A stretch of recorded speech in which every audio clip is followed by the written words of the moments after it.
I spoke in another video about how midlife crisis is really all about a disconnect between our own sense of meaning, values in the world, and how we're actually living.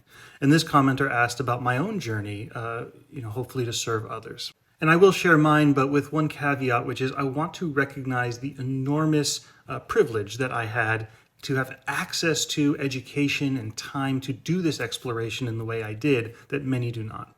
See, I entered college, with the expectation that I would be an engineer, right? It was a foregone conclusion based on my high school grades and interests. And so when I started in engineering, there was no question about it, and yet it didn't quite fit. Now, the first 4 years were great. I loved learning about physics and all of that because it was just fun.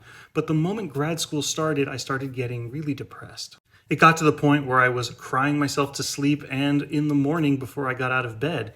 And I even talked to my postdoc about it. And I remember that because when I shared with him what I was experiencing, his response was, "That's just grad school. You got to just work through it."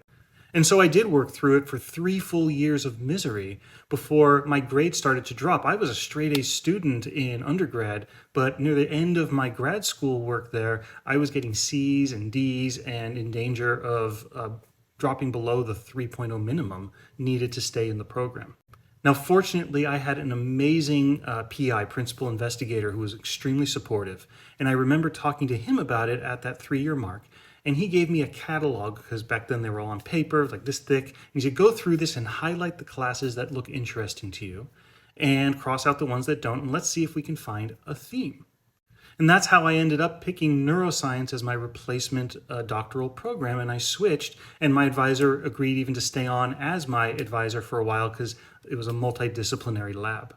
Now, ultimately, I had to leave that lab because it still wasn't a good fit. There wasn't enough personal work, and that took some effort as well. But that's when I started to excel.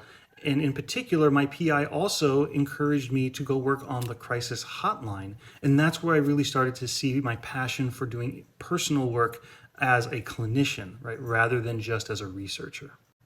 So while I was doing my neuroscience work, I was fortunate again to be a research assistant in a different lab now, but that also paid for tuition and allowed me to add on a master's degree that got my license so that I could simultaneously do research and do patient care work with that other degree as a licensed marriage and family therapist.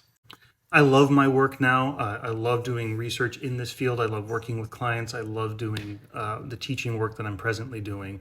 But it took many years of trial and error and a lot of tears before I got there. But I hope the story is helpful to you.